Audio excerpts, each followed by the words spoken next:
here now with more Insight News Nation D.C. Bureau Chief Mike Viqueira. Mike, good morning. So the voters are submitting questions right now as we speak. We don't want to give too much away, but what types of things might JD Vance expect tonight in this town hall?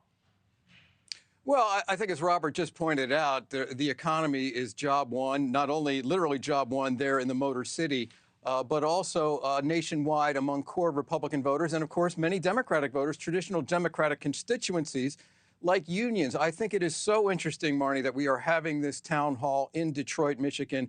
Remember, it was just earlier this year, or I'm sorry, earlier in the Biden administration, when Joe Biden became the first president ever to walk a picket line with the striking United Auto Workers.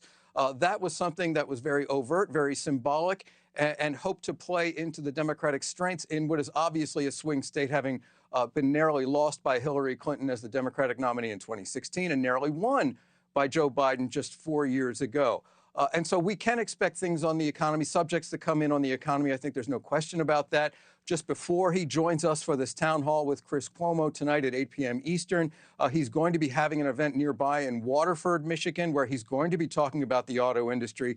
And of course, the Trump and Vance campaign constantly railing against Biden administration policies with regard to electric vehicles, with the conversion to what they call the green economy, what Democrats call the green economy, the object of derision and some resentment by many of those auto workers that inhabit and have been the lifeblood of Detroit and Michigan for so many years. So the economy is obviously going to be at the top of the list of things that people are going to be concerned about, and certainly among the top of the list of the things that JD Vance is going to want to emphasize tonight in that town hall, Marni.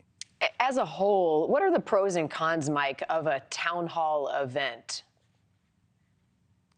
Well, I think obviously you're never quite sure what's going to happen. You don't know what the questions are going to be. You don't know what the tone is going to be. You don't know how those people who stand up, those everyday Americans that are the viewership of News Nation, are going to stand up and present themselves. What is going to be the vibe, if you will, of the town hall? Will it be confrontational? Will it be laudatory? Will it be flattering towards the Republicans? JD Vance is proving to be very nimble, a nimble number two, I call him, Marni. He sort of flipped the usual script on its head when it comes to the top of the ticket and a number two running mate, whereas the top of the ticket likes to traditionally stick to the issues, beat home the message of the day. And of course, in this case, for the Republicans, it's the economy and immigration, while the number two is more or less the attack dog. We know that this has sort of been flipped on its head, where JD Vance has been called upon time and time again to sand off some of the rough edges of Donald Trump, some of the things that he says that gain the headlines, that are interpreted by some to be inflammatory, but are eaten up by the Republican base and the MAGA movement that has vaulted Donald Trump to the nomination and, of course, to the presidency 8 years ago. So all kinds of dynamics inside that room tonight when he does sit down with Chris Cuomo. How Marni. important is it for JD Vance to appear presidential and more than just an attack dog? Well, you know, I think we got a big hint about the way he's going to behave, or the posture or the tone that he's going to adopt in this town hall in that debate with the Democratic vice presidential nominee, Tim Walz. You remember coming into that debate, it was thought that JD Vance was the intemperate one. He was the one talking about childless cat ladies and IVF and things of that nature that had proven to be sort of fed into the Democratic messaging machine and were openings and vulnerabilities that was thought in the Republican platform and what Donald Trump and JD Vance were saying and standing for. But going into that debate, he was the voice of moderation, relatively speaking. He was calm. He came off as very thoughtful.